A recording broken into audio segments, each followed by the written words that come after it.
아가서에 나오는 신부의 7가지 명칭이란 제목으로 함께 말씀의 은혜를 나누기로 합니다. 아가서는 좀 특별한 책이죠.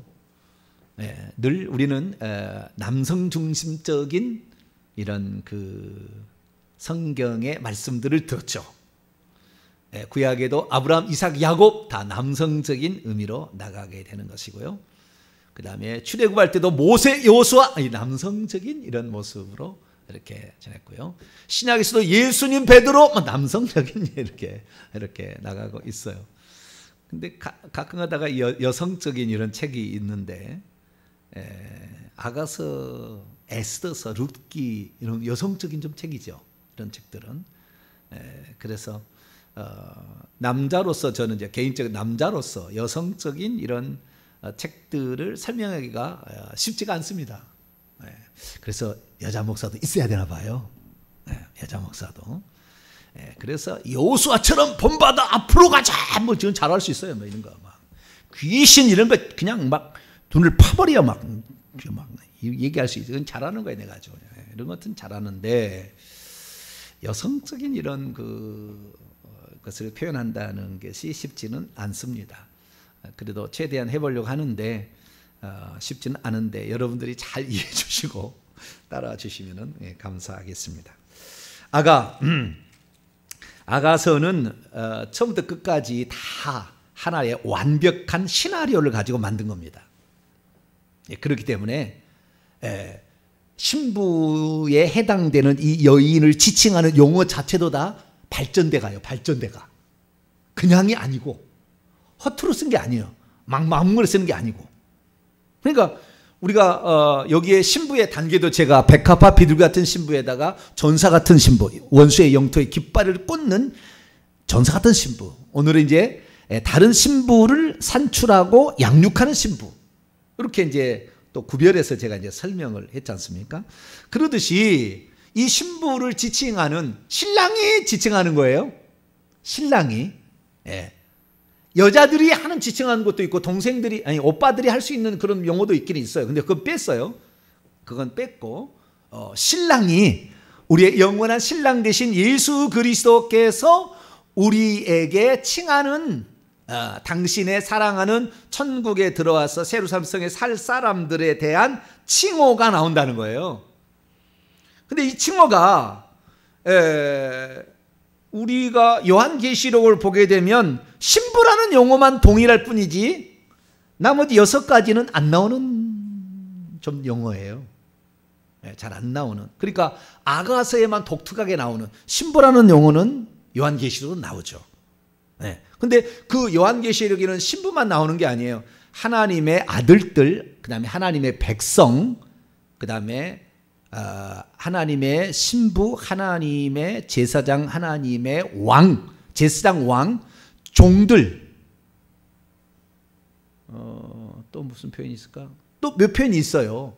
그래서 어쩌면은 그 요한계시록을 보게 되면은 대부분 다 남성 중심적 표현이에요. 그 표현. 이기는 자, 이긴 자 여기까지 해서 다 남성 중심적인 이런 표현인 거거든요. 근데 이 아가서만큼은 여성 중심적인 표현이 나온다는 거예요. 다 신부도 여성 중심적인 표현이니까 다 여성에 관련된 전부 다 여성에 관련된 그런 표현으로 등장하고 있습니다. 그래서 우리가 여기에 이런 부분들을 우리가 이해하게 된다고 한다면 우리가 여호수아 본받아 천국을 침노하자, 젖과 꿀이는 가나안 땅을 쳐들어가자, 뭐 이런 중심에 항상 설교해서 오늘은 좀 아가서에 나와 있는 발전되어 가고 성장해 가고 있는 그 신부에 대한 표현들을 우리가 정리를 해봄으로써 내가 영적 상태가 이 여성이라는 것은 친밀감이고요. 사랑이라는 표현으로 더 강합니다. 남자로 가야 전투, 승리 이쪽으로 한다면은 여자는 사랑, 친밀감 이런 거거든요. 그래서 우리가 여성적인 측면에서 우리 구원받을 하나님의 백성들을 지칭하는 용어들을 정리해 보는 것도 의미가 있겠다라는 생각이 듭니다. 그래서 오늘 이 부분에 관하여 살펴보도록 하겠습니다. 이 아가서에 등장하는 신부의 용어는 세 파트로 나눌 수가 있는데 결혼 전에 부른 파트가 있고요. 결혼 전에 이렇게 불러요. 결혼 후에 이렇게 또 불러요. 그 다음에 마지막에 가서 이렇게 불러요. 아시겠죠? 세 파트로 이렇게 나눌 수가 있습니다. 세 파트는 셋, 하나로 되어 있습니다. 몇 개요? 셋, 하나. 이렇게. 결혼 전에 세 개, 결혼 후에 세 개인데요. 결혼 후에 세 개가 있는데 결혼 전에 불렸던 세 개의 명칭은 결혼 후까지 동일하게 계속 나옵니다. 그래프로 그리자면 여기가 결혼 딱이라는 결혼이고 여기 뒤에는 결혼이고 이게 결혼 전이라 한다면은 요 세 가지는 여기서 끝나는 게 아니라 결혼 후까지 똑같이 가는 거예요, 이렇게. 그런데 결혼할 때부터 용어가 또 생겨. 세 가지가. 그래가지고 또 이렇게 가는 거예요. 그리고 마지막에 최종 완성된 신부에 대한 표현이 8장에 나오는 거예요. 마지막으로.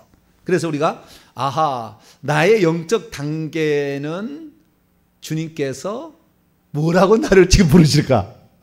나에게는 지금 뭐라고 부르실까? 너는 나의 뭐라고 부를까? 근데 이렇게 그 어떤 그 호칭으로서가 아닌 다른 용어도 있어요. 너는 내 것이란 말도 있습니다. 그런 말도 있어요. 근데 그런 호칭으로서 칭하는 건 아니고 호칭으로 칭한 거. 호칭으로 칭한 것은 백합화도 있어요.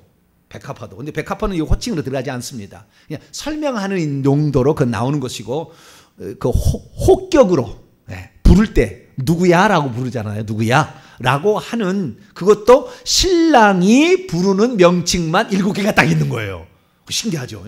7개 딱 있는 거. 그래서 셋 하나로 되어 있다라는 것을 우선 정리를 합니다. 자, 그러면 첫 번째 결혼하기 전부터 결혼 후에까지 계속 불려지는 첫 번째 용어는 뭐냐? 첫 번째 용어는 1장 9절에 나옵니다. 자, 1장 9절을 읽겠습니다. 시작. 내 사랑아, 내가 너를 바로의 병거의 준마에 비하였구나. 예, 여기 보니까 내 뭐요? 사랑아. 15절 또 보세요. 시작. 내 사랑아, 너는 어여쁘고 어여쁘다. 내 눈이 비루가. 내 사랑아, 이렇게 얘기를 하죠. 2장 2절을 또 보세요. 시작. 여기는 칭호는 아닙니다. 여자 중에 내 사랑은 나와서 얘기하고요. 2장 10절로 갑시다. 사랑이다. 칭호로 갑시다. 2장 10절 시작. 나의 사랑하는 자가 내게 말하 이르기를 나의 사랑 내 어여쁜 자야. 이렇게 얘기하고 있죠. 2장 13절에도 나옵니다. 시작. 무화과 나무에는 푸른 열매가 익었고 포도나무는 꽃을 피워 향기를 통하는구나. 나의 사랑 나의 어여쁜 자야. 이렇게 나오죠. 4장 1절 결혼 후에 4장 1절 결혼은 3장 6절에서 11절까지 결혼식이에요. 그리고 계속 결혼식장에서 신랑이 신부를 칭찬하는 것이 4장 1절인데 4장 1절 시작. 내 사랑 너는 어여쁘고 어여쁘다. 이렇게 말하고 있죠. 7절에 또 나와요. 4장 7절 시작. 나의 사랑 너는 어여쁘고 아무 흠이 없구나. 5장 2절에도 아까 나의 누이 나의 사랑 나의 비둘기 나의 완전한 자에 나왔죠. 6장 넘어가서 6장 4절에도 나오죠. 6장 4절에는 이제 그 당당한 신부 그 기도와 회개와 신랑을 높여드림으로 승리자라 원수의 영토의 깃발을 꼽는 신부에도 나오는 거예요. 자, 6장 4절 있습니다. 시작. 내 사랑아 너는 디르사와 같이 어여쁘고 예루살렘같이 곱고 깃발을 세운 군대같이 당당하구나. 이렇게 얘기를 해요. 그래서 이 사랑이라는 그 용어는 총 8번이죠. 8번에 걸쳐서 이렇게 나오고 있는데요. 이 용어들 보면 그러면 나의 사랑이란 말이 히브리어는 뭐라고 될까? 우리 영어로는 뭐라고 되냐면요. 대부분 my love 이렇게 돼 있어요. 나의 사랑. 이것을 my love. NIV 성경은 my darling 이렇게 돼 있어요. 달링이 뭐죠? 이은혜 집사님, 달링이 한국말로 뭐죠? 달링. A나 이런 건가요? 달링 몰라요? 여러분 권성은 집사님, 그래도 영어 잘하시니까. 달링을 뭐라고 한국말로 뭐라고 하죠? 달링이에요? 여보 이런 말을 달링이라고 한 거? 모르겠네. 그냥 달링이라고 해요, 그냥? 예, 누구를 달링이라고 그런가요? 달링? 사랑스러운? 결혼하기 전에도 달링이라 그러나요? 결혼한 후에만 달링이라고 그런가요? 아니, 모르시는. 결혼하기 전에도 달링이라고 그래요? 연인. 예. 자기야. 그거 좋네.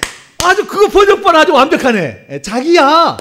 오, 달링. 자기야. 아주 좋아요. 예. 역시 많이 같이 있어야 저는 게. My darling. 예. 여보야 또는 뭐 자기야. 뭐 그런 말이겠죠. 뜻이. 그런 뜻인데 히브리어는 그런 뜻이 아닙니다. 히브리어는 그런 뜻이 아니에요. 히브리어는 라야입니다. 라야. 예, 라야인데요. 이 라야는 프렌드에 가까워요. 친구, 동료, 동무, 동반자. 같이 가는 어떤 같이 뜻을 같이 하고 그 마음이 맞는 어떤 그런 친한 대상을 지칭는 말입니다. 라야는. 그래서 그 라야를 얘기를 하는데, 똑같은 라야를 이 아가스에는 전부 나의 사랑 또는 내 사랑 이렇게 했거든요. 내 사랑아, 나의 사랑 이렇게 했잖아요. 근데 한 번은 그 말을 라야를 다르게 번역을 해놨어요. 똑같은 단어인데. 그걸 보겠습니다. 자, 5장 16절. 5장 16절. 여기에 라야라는 말이 나옵니다. 뭐라고 나올까? 읽어봅시다. 시작. 입은 심이 달콤하니 그 전체가 사랑스럽구나. 예루살렘 딸들아, 이는 내 사랑하는 자요 나의 친구로다. 여기 나오죠. 내 사랑하는 자요라는 말은 도드라는 말입니다. 도드라는 말이고요. 그 다음에 나의 친구는 라야 이렇게 돼 있어요. 라야. 네, 라야. 그래서 여기에 보니까 친구라는 말이 나오는데, 그래서 여기에 나의 사랑이라는 것은 나와 생각이 같다. 나와 함께 길을 갈 수 있겠다. 나의 동료가 될 수 있겠어. 라는 그런 말인데, 그 말이 darling 또는 dear own 이렇게 쓰기도 합니다. 어떤 성경 보면은 나의 사랑을 my dear own, D-E-A-R, my dear own 이렇게 쓰기도 하는데요. 그 뜻이 이제 점차 확장되어서 거기까지 갔는지는 모르겠지만 히브리어 원문상에는 친구 같은 자다 그런 뜻입니다. 친구 같은 자. 그래서 그 친밀도가 좀 떨어져요. 친구 같은 자니까. 신부하고 친구 같은 자하고는 친밀도가 떨어지잖아요. 그래서 아직 결혼하기 전에는 이런 친구 같은, 동료 같은, 동무 같은 이런 의미로서 쓰여진 것이 첫 번째 라야라는 단어였다는 거. 그 다음에 결혼 전에 불렸던 두 번째 칭호를 봅니다. 자, 1장이 아니고 2장 10절로 갑시다. 2장 10절. 시작. 나의 사랑하는 자가 내게 말하기를 나의 사랑 내 어여쁜 자야. 뭐라고요? 내 어여쁜 자야. 이렇게 나옵니다. 2장 13절에도 나의 사랑 나의 어여쁜 자야. 이렇게 나오고요. 그 다음에 4장 1절에도 내 사랑 너는 어여쁘고 어여쁘다. 이건 수로로 나오네요. 여기는 그렇지 않고. 그 다음에 4장 7절 여기도 어여쁘고 아무 흠다. 이거 수로로 나오네요.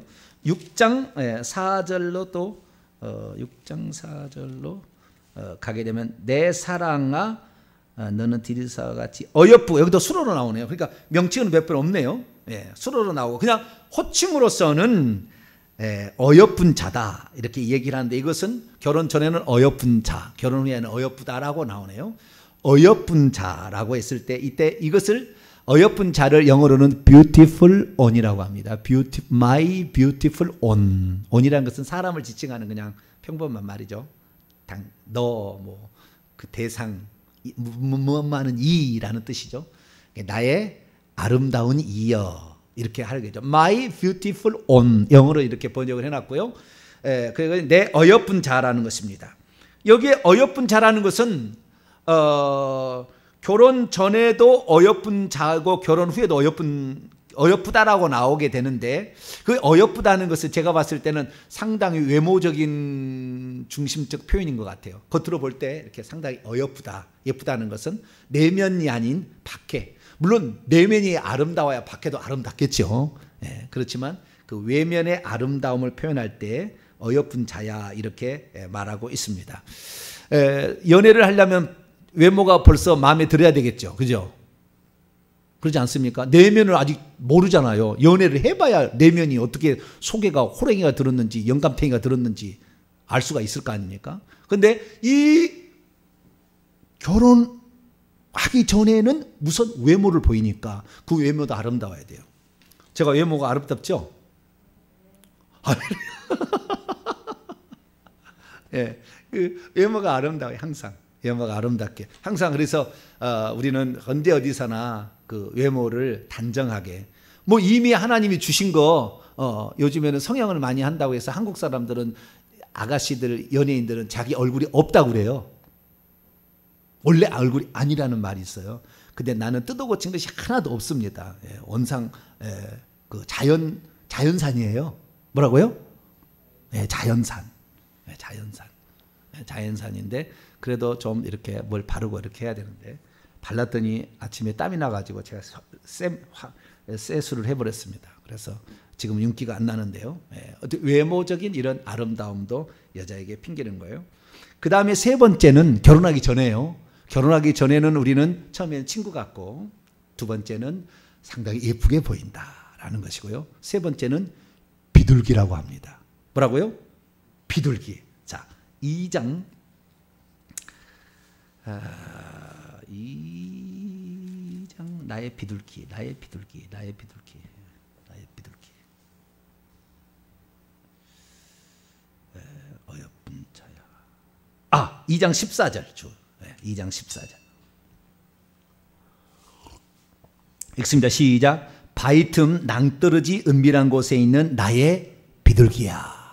여기에 바위 틈 낭떠러지는 맹수들이 와가지고 그러니까 그 솔개나 이런 것들이 와가지고 비둘기를 잡아먹으니까 무서워서 은밀한 곳에 숨어 있는 표현으로서 나의 비둘기입니다. 그래서 그 청혼을 어떻게 하냐면 나의 비둘기야 이제는 네 얼굴을 내가 보게 하라. 거기 숨어 있지 말고 네 목소리를 듣게 하라. 그렇게 함으로 이제는 너가 숨어서 그렇게 걱정할 필요 없어. 내가 너의 든든한 보호자가 되어줄 것이고 나는 너의 피난처가 되어줄 테니까 나에게 시집 와라. 이거 초청이거든요.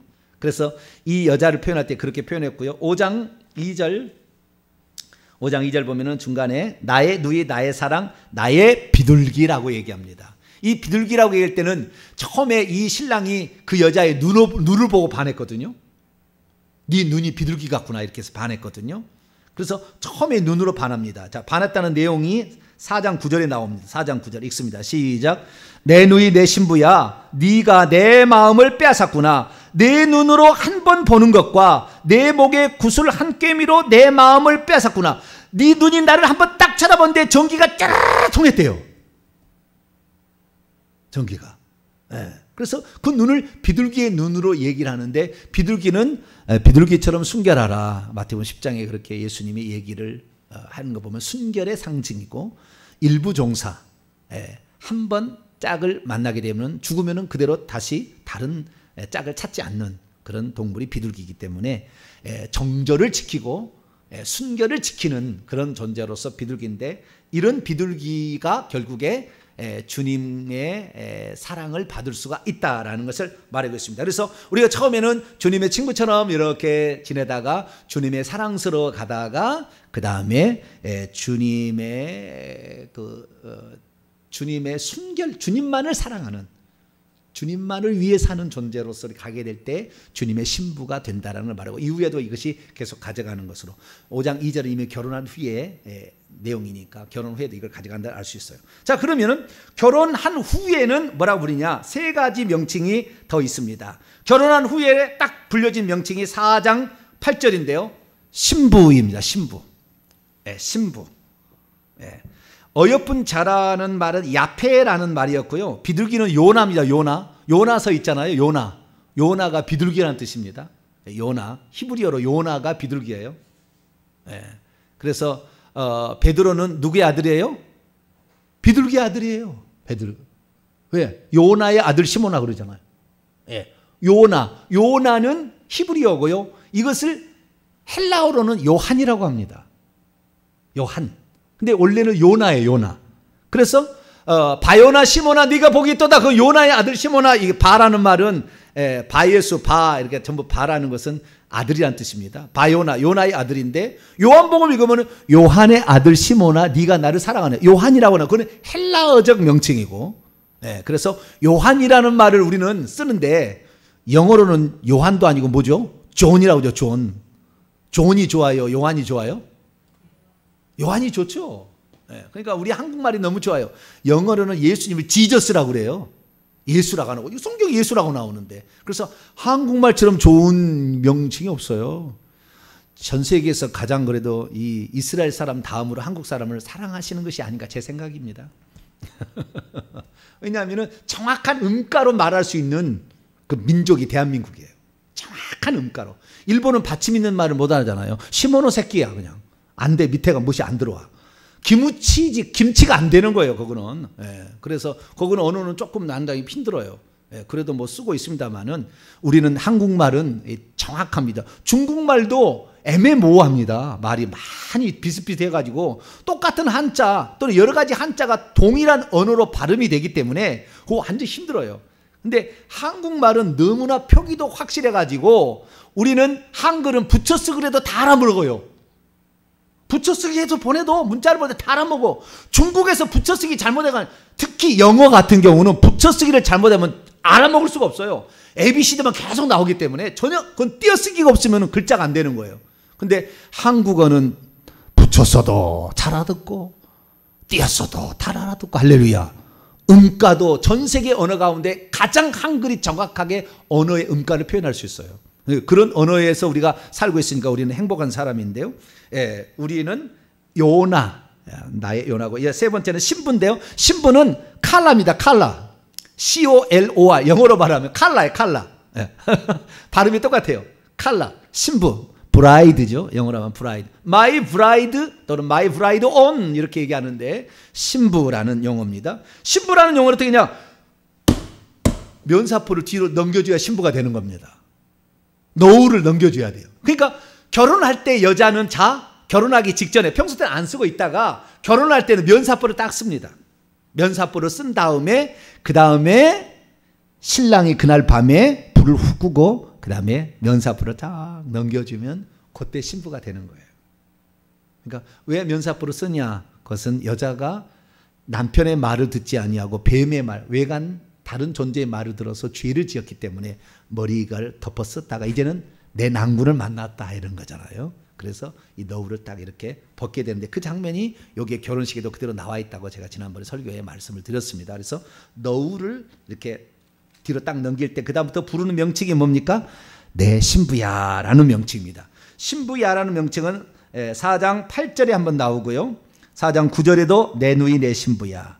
4장 10절에도 내 누이 내 신부야. 4장 11절에도 내 신부야. 5장 1절에도 내 누이 내 신부야. 5장 2절에도 내 누이가 아니라 나의 누이 똑같은 건데 나의 누이 내 누이 이렇게 나옵니다. 그래서 이렇게 나온다는 겁니다. 그래서 결혼한 다음에는 신부라고 바뀌게 된다. 신부라는 것이 명칭이 바뀌게 되면 그 전에는 법적인 조치가 없어요. 친구했다가 헤어지면 끝나는 것이고 그 다음에 어여쁜 자 의무가 없다고요. 무슨 법적인 비둘기는 거 의무가 없다고요. 날아가 버리면 끝이죠 뭐. 그런데 신부는 끊어낼 수가 없어요. 이제 한번 신부가 되면은 끊어낼 수가 없어.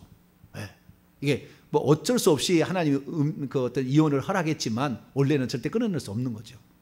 그래서 신부라는 것은 상당히 더 밀착된 관계를 얘기할 때 쓰는 용어다는 겁니다. 근데 신부에서 더 넘어가는 게 뭐냐면은 내 누이라는 거예요. 방금 얘기했습니다만은 4장 9절에도 내 누이 이렇게 나오잖아요. 4장 9절에 내 누이, 4장 10절에도 내 누이, 12절에도 내 누이, 5장 2절에도 내 누이, 5장 1절에도 내 누이 이렇게 나오잖아요. 그 내 누이라고 나올 때 누이라는 것은 가족 관계를 지칭하는 겁니다. 자, 결혼 관계가 더 진할까요? 가족 관계가 더 진할까요? 끊어낼 수 없는 단계로 봅시다. 결혼 관계로 맺어진 사람을 끊어내기가 쉽겠어요? 혈연 관계로 맺어진 관계가 더 끊기가 쉽겠어요? 결혼 관계는 끊어버리면 될 수 있어. 원래는 끊어야 안 해야 되겠지만 한 몸이 안아야 되겠지만 그러나 끌어낼 수 있다고요. 부부는 끌어낸과 동시에 남남입니다. 여자는 여자 남자는 결혼할 때. 근데 만약에 내가 피로 연결되어진 누이 동생 누이 오빠가 되었다. 그럼 끌어낼 수 있어요? 없어요? 안 돼. 이건 안 되는 거예요. 이것은 안 되는 거예요. 나의 누이. 예. 그래서 우리는 끊어낼 수 없는 관계인데요. 여러분 이 예수님께서 이 술람면을 왜 누이 동생이라고 그랬겠어요? 나이가 적어서 누이 동생이라고 그랬을까요? 신부까지는 이해하잖아요. 그렇죠? 내 신부, 나한테 시집 왔으니까 내 신부라고 돼 있어요. 그런데 누이 동생이라고 왜 얘기를 했을까요? 여기에 에덴 동산의 비밀이 나오는 거예요. 여기에 천국의 비밀이 나오는 겁니다. 이때부터 신부라는 개념을 떠나서 누이라는 개념으로 들어갈 때. 왜 그러냐면 술람이 여인은 사실 그 엄마가 있고 그 아버지가 있고 그 집에 외동딸이잖아요. 예. 자, 6장을 봅시다. 외동딸이에요. 6장 9절.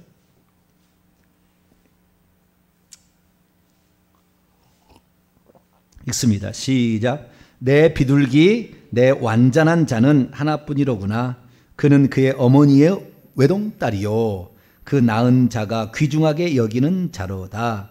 여자들이 그를 보고 복된 자라 하고 왕비들과 후궁들도 그들을 칭찬하는구나. 여기 보면은 어머니의 외딸이라고 나오잖아요. 외동딸이요. 그러니까 이제 솔로몬을 절대 올빠가 될 수 없어요. 근데 연애할 때는 오빠 그러잖아요. 근데 우리 조경미 사모님은 나한테 한 번도 오빠라고 해본 적이 없어요. 내가 제일 듣고 싶은 말이 오빠 이런 말인데 한 번도 오빠라고 얘기한 적이 없어요. 네. 나하고 너는 대등해. 무슨 소리야? 그런 것 같지는 않은 것 같은데. 어쨌든 처음부터 만났을 때부터 전도사님 하다가 목사님으로 갔지. 그래도 지금도 여보라는 말을 안 해요. 네? 오빠라는 말도 안 하고 오빠잖아요. 네 살이 많은데 내가. 네? 근데 오빠라는 얘기 절대 안 하더라고. 네. 누이 동생 이렇게 얘기를 하는데 그러면 이게 혈연 관계가 없는 건데 원래는 결혼한 거잖아요. 남의 외동딸을 데려온 거잖아요.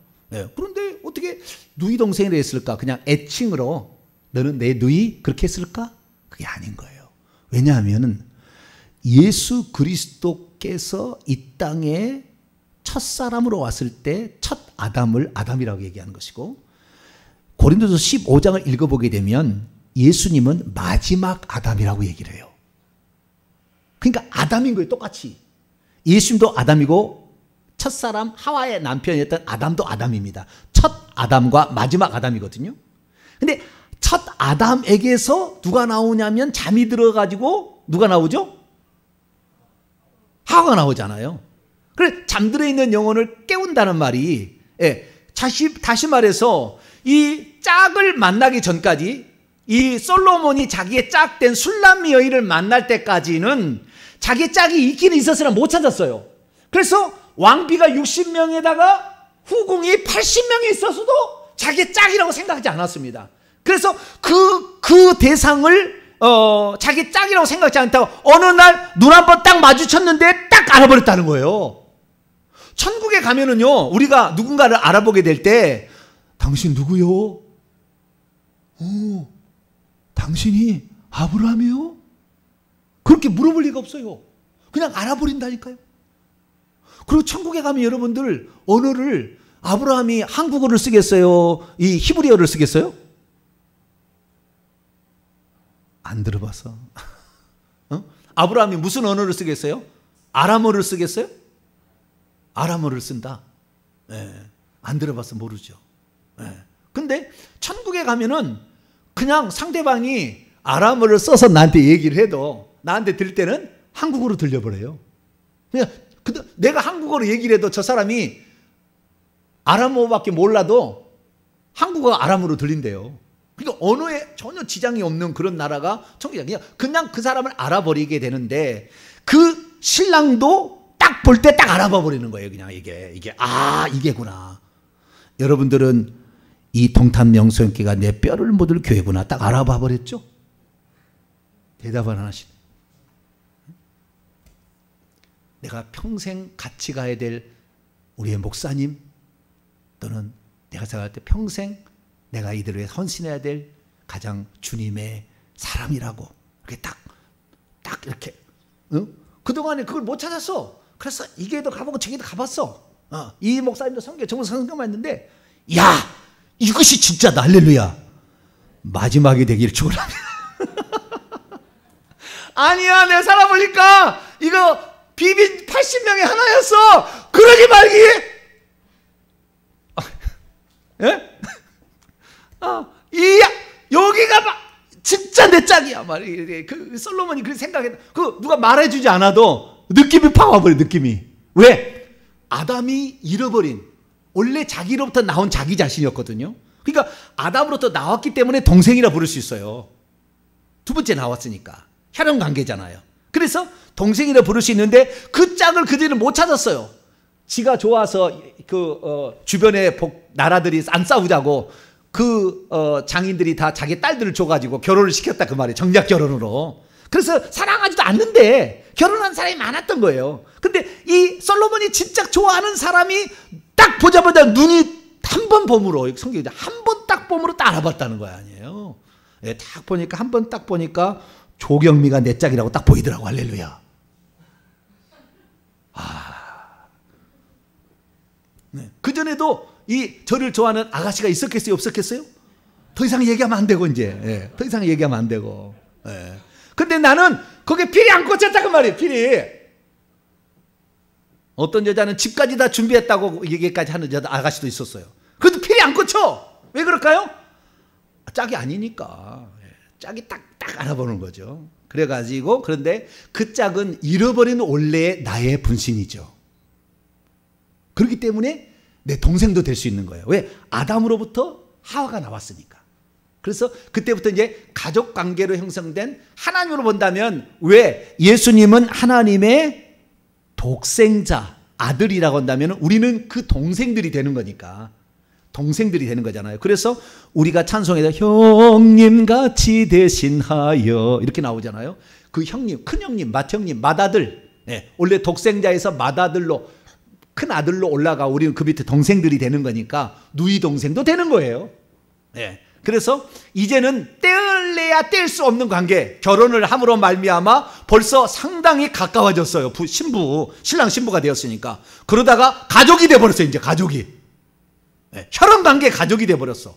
이것이 바로 누이라는 아호트. 영어로 말하면은 my sister. 네, my sister. 아호트라는 말로 이렇게 표현할 수가 있습니다. 그래서 이 결혼한 후에 첫 번째는 신부고, 내 신부, 두 번째는 내 누이 동생이라는 말이고요. 아호트. 그 다음에 세 번째는 나의 완전한 자입니다. 뭐라고요? 나의 완전한 자. 그것은 5장 2절, 6장 9절에 나오는 건데요. 나의 5장 2절에 보면은 나의 완전한 자야 이렇게 나와 있습니다. 자, 그러면은 완전한 자는 히브리어는 뭐냐? 탐입니다. 탐. T-O-M. 영어로 말하면 탐. 예, 탐. 이 완전한 자라는 것은 퍼펙트. 퍼펙트하다는 거예요. 완성된, 완전한, 완벽한 그런 뜻입니다. 그래서 6장에 나의 완전한 자는 그 신부가 되어서 그 동산 안에 들어갈 때부터 퍼펙트라는 말을 써요. 동산 안에 들어갈 때부터. 오늘 제가 이제 낮에 동산에 대한 얘기를 했잖아요. 동산. 그 동산 안에, 솔로몬의 동산 안에 들어갈 때부터 퍼펙트라는 말을 씁니다. 그러니까 우리가 이 땅에도 지금 시공간을 초월해서 주의 동산이 어딘가 있는 거예요. 영의 세계가. 영의 세계에 동산이 있는 거예요. 그 동산에서 우리가 지금도 자기 포도원을 가꾸며 양떼를 거기에서 양떼를 치는 거예요. 양떼를 치는 겁니다. 그래서 내가 그 영혼을 위해서 기도해 주는 자들이 나의 양떼가 되는 것이고, 내가 그들에게 복음을 전해줘서 그들을 양육하는 자도 양떼가 되는 것이거든요. 그래서 그 자기만의 그 동산을, 이 땅의 영적인 동산입니다. 이 동산을 만들게 되면 그때부터 너는 퍼펙트라는 얘기를 합니다. 그래서 우리가 진정 하나님의 사람이 되려면, 너는 완벽하다는 얘기를 들으려면 여러분들은 또 다른 신분을 낳고 양육하는 자가 될 때에 주님께 너는 완벽해 이렇게 얘기를 하는 것이지, 그 단계가 안 되면 완벽하다는 얘기를 안 쓰는 거예요.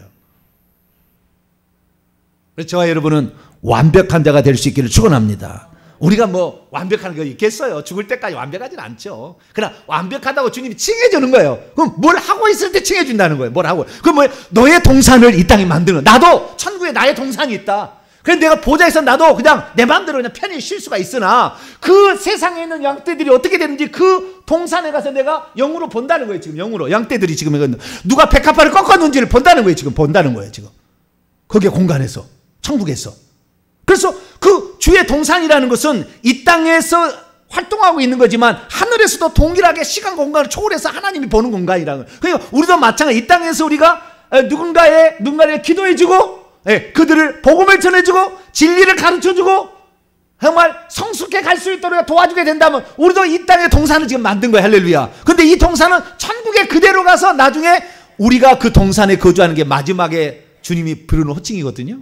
동산에 거주하는 자가 마지막에 호칭인데, 우리가 이 땅에 만든 동산만큼 천국에서 그것을 영원한 나의 기업으로 하나님이 물려주는 거죠. 그래서 저나 여러분이나 이 땅의 동산을 많이 개척하게 되길 바랍니다. 그 동산이, 나는 그 동산이 지상에 있는 동산인 줄 알았더니 이 아가서를 계속 읽어보니까 그 동산이 뭐야? 잠긴 동산이 뭐지? 왜 잠궈놨다고 얘기했지? 왜 못 들어가지? 그 동산이 뭐냐? 그럼 못 들어가는가? 근데 들어갔다고 하는 사람도 있고, 소수만 들어가는 거예요. 어떤 사람? 유방이 있어서 결혼할 수 있는 성숙도에 도달하게 되고, 그 유방은 결국에 자식을 먹이는 젖이 생산되는 것이기 때문에 그 자신의 원래는 동산에가 꿀과 젖이 있잖아요. 거기에서 꿀이라는 것과 그다음에 젖이라는 말이 있는데, 꿀이라는 말은 꿀송이 같은 말씀을 가리키는 거예요. 5장 2절을 읽어보고 넘어가도록 하죠. 자, 5장 1절. 5장 1절에 그 동산에 무엇이 있는지, 그리고 이 동산에 가서 그것을 누려야만이 나오는 겁니다. 먹어야 젖이 나오지. 내가 먹지 않는데 무슨 젖이 나오겠어요? 그래서 내가 먼저 먹고 마셔야만이 양떼를 칠 수가 있는 거예요. 내가 이게 안 되는데 어떻게 이거 설명해 주겠어요? 그러니까 아가서를 아무리 읽어봤자 이 영적인 세계에 일어나는 것을 아무것도 모르는 사람은 볼 수가 없는 거예요. 이것이. 왜? 자기가 먹어본 일이 없는데 어떻게 그 맛이 있는지 어떻게 아냐. 그 맛이 신맛인지 단맛인지 짠맛인지 어떻게 아냐. 모르는 거예요. 자, 5장 1절 시작. 내 누이 내 신부야, 내가 내 동산에 들어왔고 나의 몰약과 향제를 거두었고 나의 꿀송이와 꿀을 먹었고 내 포도주와 내 우유를 마셨다. 나의 친구들아 먹으라. 나의 사랑하는 사람들아 많이 마시라. 나이란 말이 원래 없습니다. 정해지지 않았어요. 그래서 그냥 친구들아 사랑하는 자들아예요. 나이란 말이 없는데, 없는 것을 개역성경은 열심히 넣어놨어요. 이러면 될까요? 안 될까요? 백합화를 꺾어진 백합화를 줍는 장면을 꺾는구나 이렇게 번역을 해놨어요. 주님의 마음을 알 수가 없어요. 알 수가 없다니까. 왜? 그 안에 들어가 본 적이 없거든. 그 보이지 않는 주의 동산에 들어가 본 적이 없거든. 주님의 마음을 만진 적이 없거든. 주님의 그 안타까움을, 그 눈물을, 그 심장을 경험한 게 없거든. 천국이 어떻게 돌아가는지를 모르거든. 천국이 다 똑같다고 그러는 거거든. 천국에 가면 다 왕같은 재생한다고 그러거든. 그게 아닌데 모르니까 그냥 그렇게 그냥 적당히 그냥 동산에서 양떼 친다. 아니, 사랑하는 아내 품이 좋겠어요? 양떼 치는 게 좋겠어요?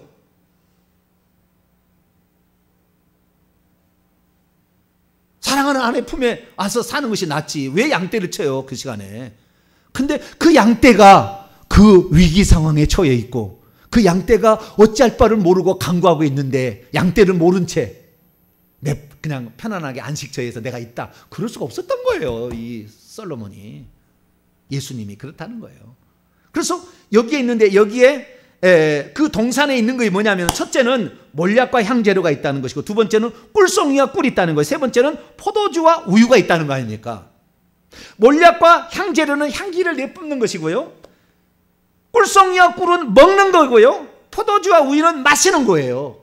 그래서 친구들아 먹으라, 사랑하는 사람들아 마시라, 이렇게 얘기한 거라고요. 먹고 마셔야 되는 거예요.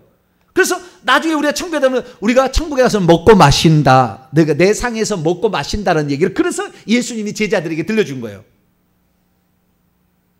내 상에서 먹고 마신다는 얘기를 들려주는 거죠. 그러니까 천국에서 누릴 그 영광스러움과 그 기쁨과 그런 것들이죠. 천국에서 누리는 이런 것들은 기쁨을 엄청 줍니다. 생명나무 열매를 먹든지 포도주를 마시든지 천국에 가면은 그렇게 하는데, 그렇게 그것이 기쁨으로 다가오는 것이죠. 근데 여기에서 꿀송이와 꿀은 뭐냐? 자, 시편 119편을 열어봅시다. 시편 119편 103절일 겁니다. 103절. 네, 103절 맞네요. 시편 119편 103절 같이 읽습니다. 시작. 주의 말씀의 맛이 내게 어찌 그리 단지요, 내 입에 꿀보다 더 다니이다.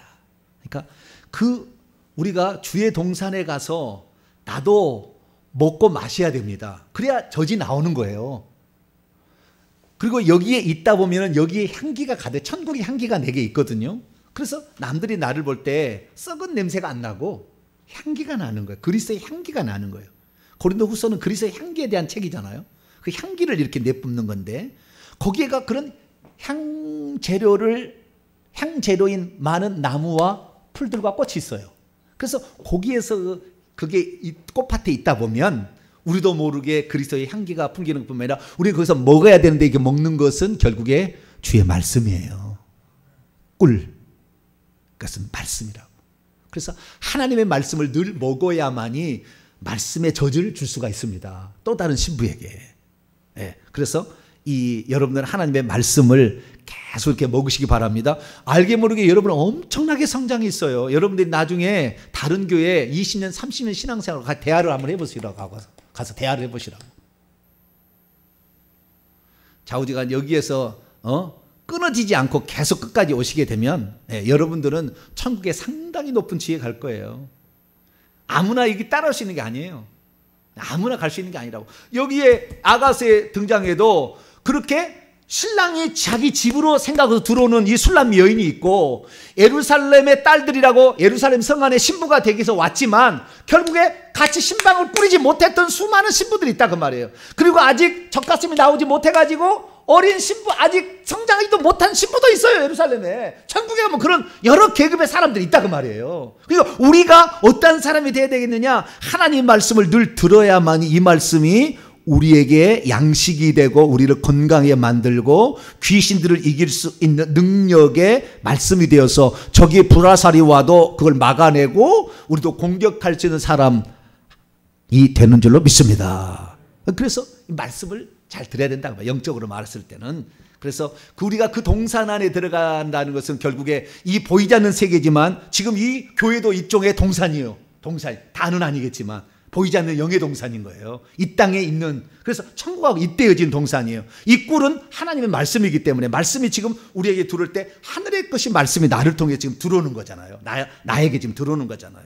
그래서 이 말씀을 먹어야 되고, 그 다음에 내 포도주와 내 우유를 마시라 그러잖아요. 그것은 마시는 거잖아요. 내 포도주와 우유. 포도주라는 것은 그 피를 상징하는 것이고, 우유라는 것은 양식을 상징하는 거잖아요. 양식을.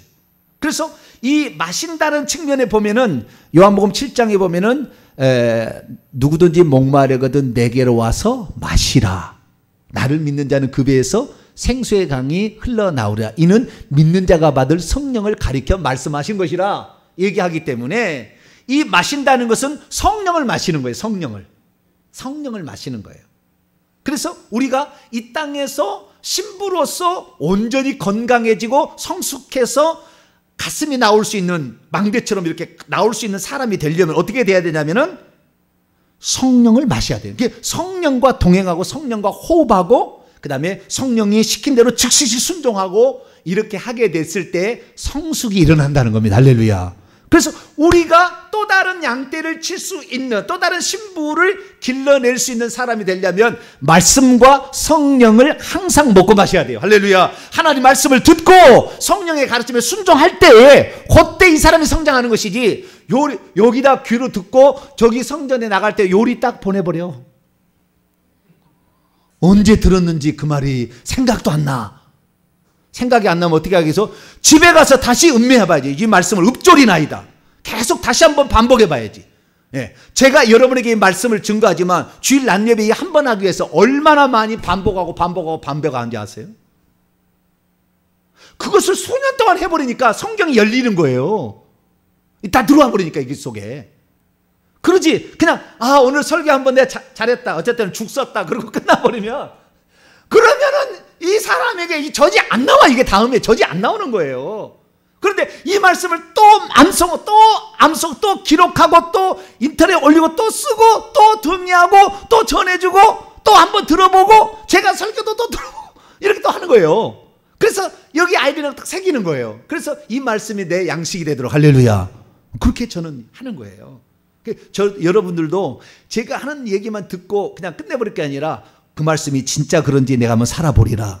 나도 새로운 양떼를 쳐보리라. 아직 성숙하지 못했다면 빨리 부지런히 젖을 먹고 성령을 마시고 하는 말씀을 배우고, 할렐루야. 그래서 8장에 봐봐요. 이 여자가 그 말씀을 배운다는 얘기를 하고 있어요. 8장 2절입니다. 8장 2절 시작. 내가 너를 이끌어 내 어머니의 집에 들이고 내게서 교훈을 받았으리라. 나는 향기로운 술 곧 석류즙으로 내게 마시게 하겠고. 여기에 교훈을 받는다. 어머니의 집은 결국 에덴 동산이에요. 그리고 성령입니다. 하나님의 영에 의해서 태어난 장소이기 때문에 이 영적으로 성령은 여성적으로 표현하잖아요. 그래서 성령으로 말미암아 잉태되어 이 땅에 태어나신 예수 그리스도, 그로 말미암아 그의 동생들이 되는 우리가 누이 동생이 되기 때문에 똑같은 어머니라는 표현을 쓸 수가 있어요. 그 어머니의 집에 뭐가 있냐면은, 어머니의 집에서 사과나무가 있어요. 그 사과나무가 8장 5절에 있는데, 너로 말미암아 내 어머니가 고생하고 너를 낳은 자가 애쓴 그곳 사과나무 아래에서. 그래서 그 성령으로 말미암아 예수 그리스도가 탄생한 것을 사과나무, 생명나무라고 표현하게 되고, 이 생명나무 그늘 아래에 쉬었다는 것이 2장에 나와요. 2장, 우리는 그 예수 그리스도 아래에 들어가야 됩니다. 2장 3절 보면, 남자들 중에 나의 사랑하는 자는 숲의 나무들 가운데 사과나무 같구나. 내가 그 그늘에 앉아서 심히 기뻐하고 그것의 열매는 내 입에 달았다. 생명나무는, 사과나무가 타프와 흐라고 했죠. 히브리어 숨쉼, 호흡.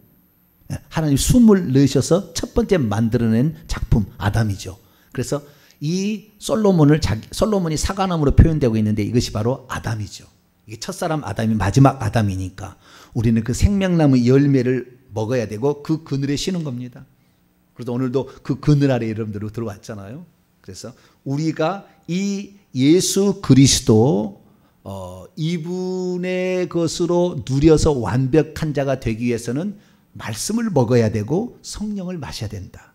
그래서 말씀을 듣고 교훈을 받고 실제로 성령의 음성에 따라 살아보고 이렇게 함으로 말미암아 반석 위에 짚는 지혜로운 자가 될 수 있기를 축원합니다. 그렇게 해서 이 결혼 후에 3가지 명칭이 있는데 마지막에 불려질 마지막 이 신부의 칭호는 8장 끄트머리에 나옵니다. 자, 8장 13절입니다. 7번째 칭호입니다. 7번째 칭호. 읽습니다. 시작. 너 동산에 거주하는 자야. 친구들이 내 소리에 귀를 기울이니 내가 듣게 하려무나. 너 동산에 거주하는 여성 명사입니다. 여자야, 여성이여, 신부여, 그런 말이겠죠. 그대여, 너 동산에 거주하는 자. 동산 간이죠. 가든, 울타리로 쳐져 있는 그게 그 동산 안에 거주하는 자. 결국에 그 동산 안에다가 포도원을 만들어서 양떼를 치고 있었어요. 여인도. 그것이 6장 7장이 다 나와요. 우리 나중에 설명해서 빠글빠 지나가서 잘 모르겠지만 나중에 또 자세히 한번 살펴보겠습니다만은 그 포도원을 치고 있어서 자기가 포도원 만든 것을 신랑을 데리고 갑니다. 어느 날 보시라고 옛것과 새것이 여기에 있다고, 이미 묵은 것과 새것이 여기에 있다고, 많이 지금 벌써 생명을 낳아서 이 생명이 자라고 있고 성숙해 가고 있다는 것을 신부가 보여줍니다.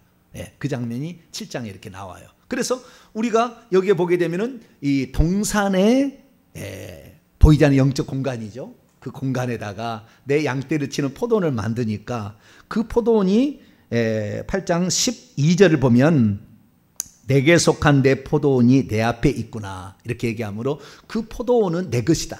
내가 이렇게 만든 것이기 때문에 그래서 그것을 천국에서 선물로 주는 겁니다. 그래서 우리가 이 땅에 영적인 공간에다가 내 동산을 만들어서 거기서 양떼를 치게 되면 이 동산이 그대로 천국에 가서 내 동산이 되기 때문에 너는 천국에서 어디에 들어가냐면은 그 동산에 거주하는 자라고 불리는 거예요. 근데 동산에 거주하지 못하고 변두리에 아름다운 꽃이 있고 향기 나고 이런 것이 아닌 저 끄트머리에 이렇게 가는 사람도 있어요. 집도 없이 사는 사람도 있고 거의 90% 이상은 성 밖으로 내어 쫓깁니다. 성 밖으로. 더 많이 바깥으로 돈 대로 더 많이 불못으로. 그래서 그리스도인들 대부분이 이 90%라는 말이 이 성 밖에서 있는 그 지옥에 일컫는 자를 지칭하는 말이에요. 그래서 대부분 다 이 성 밖에 가는데 성 안에도 이 동산이라는 특별한 공간, 이 예수님께서도 보좌에 앉아 있지만 그 세상을 바라본다는 어떤 특별한 공간을 얘기한 것처럼 어떤 그 특별한 공간인데 거기는 주님께서 허락된 자만 들어가는, 그래서 어느 영적인 진보가 일어난 자들만 들어가서 주님의 뜻을, 하나님의 원대한 경륜을 같이 교류하고 나누고 쉽게 말해서 인류 구원의 프로젝트를 함께 나눌 수 있는 공간이 있는 거예요. 그 공간 안에 우리가 들어가게 되므로 주님께서 내가 이기고 보좌에 앉은 것처럼 너희들도 통치할 수 있는 자리를 주겠다라는 그런 지위까지 올라갈 수 있다는 거죠. 여러분들은 이 땅에 많이 동산, 영적인 양떼를 치는 공간을 많이 만들게 되길 바랍니다. 이걸 만들어야 돼요, 이걸 만들어야만이 결국에 천국에서도 우리가 하늘의 기업을 차지하는 자가 되는 것이지, 이 땅에 나만 간신히 턱걸이로 이렇게 들어가 가지고는 물론 그렇게 돼도 들어가도 감사하죠. 너무 감사한데 기왕이면 우리가 좀 더 거기에다가 더 많은 것을 이렇게 만들어낼 수 있어야 되겠죠. 근데 그 만들어내는 그 어떤 그 도구가 유방이라는 것으로 표현이 된 거예요. 처음에는 두 개 쌍태라고 표현을 하지만 나중에 이것이 포도나무와 그 다음에 종려나무로 표현이 됩니다. 종려나무는 대추야자 아시죠? 대추야자 어마어마하게 열려버리잖아요. 네, 대추야자. 그 다음에 포도 어마어마하게 포도가 달려버리잖아요. 나는 포도나무에 너희는 가지라는 말이 그냥이 말이 아니고 다 여기에 있는 말이에요. 장차 내가 내 신부들을 많이 나는 포도송이처럼 많이 만들기를 원한다는 뜻이에요. 수많은 사람들이 나는 그런 신부가 되기를 원한다는 것을 표현해 준 거예요. 그런데도 우리는 오늘도 나만 간신히 한 개의 알로 포도송이 한 개의 알로 나를 지금 참여하고 있는데 여러분을 통하여 더 많은 자도 같이 천국에 들어갈 수 있도록 만드는 자가 되길 바랍니다. 그래서 기왕이면 우리가 뭐 신부도 가까운 거잖아요. 결혼관계로 맞아. 누이 아주 그 혈연관계까지가 완벽한 자, 양떼를 칠 수 있는 자가 돼요. 그런 자가 천국의 동산을 하나님이 마련해 줘서 그 동산에서 살 수 있다라고 우리에게 말해주니 그냥 우리가 나 이쯤 하면 됐어. 아유 나 주일날 예배만 잘 드려도 돼. 11조 냈으면 됐지 뭘 또 바래. 그런 사람은 지금 뭐예요? 천국은 침나는 자는 말이 뭔 말인지 모르잖아요. 그 사람은 지금. 천국의 그 영광은 영원 세세 무궁토록 누릴 영광이에요. 변하지 않아요. 천년왕국에 누릴 그 영광을 그대로 가지고 와서 다시 또 영원 세계에서 그 왕노릇을 할 수 있는 그 공간인데, 그 영역인데 우리가 그 영역을 대강 여기서 살다가 대강 살아서 천국만 들어가면 됐지. 그렇게 해서는 아마 못 들어갈 거예요. 그 정도 가고 갖고는 안 될 거예요. 내가 이렇게 강력하게 얘기를 하고 엄청난 얘기를 하니까 그나마 그래도 여러분들이 따라오려 하니까 그래도 그 뒤에 따라가는 거지. 이런 얘기 한 번도 안 들고 교회만 나가면 이미 천국에 따놓은 당상이라 그러면 신앙생활 열심히 할 필요가 뭐가 있겠어요? 안 그래요? 네? 어떤 성도들 말이죠. 옛날에는 그래. 내가 교회 잘 나와주는 거 감사해야지 목사야. 그러고 있어요. 내가 잘 나와서 앉아준 거 고맙지? 그러고 있다니까요. 그럼 하나님의 백성이 물속에 들어와야지. 물 밖에서 그럼 살고 거기서 포덕포덕 살겠다고? 물속에 들어온 것이 생존을 위한 기본도 안 되는데 거기에 그것을 잘하는 것처럼 뻐기고 있는 사람이 과연 그 사람이 성 안으로 들어가겠어요? 너는 축정이다. 내가 너를 도무지 알지 못한다. 너 교양생활 그만 끝내라. 종교적 행위 진절머리 난다 이거잖아요. 나를 위한 척하는 너를 위해서 하는 거지 나를 위해서 하는 거니 지금? 너를 위해서 하는 거지? 그런데도 자기를 위한 것도 뻔뻔스럽게 하는 그래서 독사의 새끼를 해버린 거예요. 주님께서. 우리가 이 땅에 살아가게 될 때에 주여 내가 정말 나같이 부족한 자지만 어떻게 하나님께서 나를 만세지를 구원하고 결정했으니 내가 이것을 깨달아지고 믿어진 사실 자체가 그분의 짝인 거예요. 이미 짝인 거예요. 그래서 이 짝인데 처음부터 성숙한 자는 없더라. 친구처럼 이렇게 지내는 사이에다가 남편과 아내 사이에다가 형제 사이에다가 완벽해서 동산에 들어가는 자로 성장하기까지 부지런히 말씀을 들으시고 성령의 인도를 잘 따라가시되 이 모든 것을 이루기 위해서는 기도와 회개가 필요하다는 거. 기도와 회개가 필요. 이거 없이는 우리가 친밀도가 일어나지 아니하고 사자굴과 표범산에서 내려올 수가 없어요. 거기에 갇혀서 우리가 일평생 살아가는 거지. 레바논에서 내려와라. 너 교만해지는 꼭대기에서 좀 내려와라. 응? 언제까지 너는 네 자랑만 너를 위해서만 네가 살아갈래? 이제 좀 내려와라. 섬기는 자가 되지 않겠니? 나도 이 땅에 섬기는 자로 왔다. 나도 내 아내 품에서 쉬는 것이 좋지. 양떼 돌보기에서 그 밤중에 새벽에 또 나가고 싶겠니? 그러나 이것이 저 양떼 한 명이라도 더 구원하고자 하는 내 아버지의 뜻이 있어서 나도 지금 이렇게 하는데 너는 지금 뭐 하고 있니? 내가 말하는 거잖아요. 그래서 주님께서는 우리를 봤을 때 지금도 천국에서 불말과 불병계를 준비해 놓는 사람으로 성장해 갈 수 있기를 축원합니다. 천국에 갈 때 그냥 천사의 부축 따라서 갈 것이 아니라 벌써 예수님께서는 그 양떼를 먹이며 그 양떼를 위해서 헌신한 자들을 위해서 불수레 불말 병거를 마차를 준비해서 오늘도 보내려고 하는데 우리 동탄 명성의 성도들은 다 죽을 때 불말과 불병거가 와서 태워갈 수 있는 복된 성도로 성장하기로 간절히 바랍니다. 거룩하신 하나님 감사합니다. 주님의 경륜과 그리고 주님의 우리를 향한 바람이 무엇인지를 들었습니다. 이 단계까지 우리가 가기가 쉽지는 않겠지만 그러나 우리가 한번 듣게 된 것은 그것이 기도 제목이 될 수 있고 아무나 이 말씀을 들을 수 없다. 주님 말씀했으니 하나님 이 말씀에 소망을 가지고 하나님 이제 출발하기를 원합니다. 나도 이 땅의 영의 공간에 주의 동산을 만들게 도와주셔서 주님께서 주시는 그 말씀과 성령을 먹고 마심으로 이제 내 저주를 통하여 다른 사람들을 먹이게 하고 성장시켜서 또 다른 신부로 만들어가는 우리 모두가 되게 해 주옵소서. 우리 주 예수 그리스도의 이름으로 기도하옵나이다.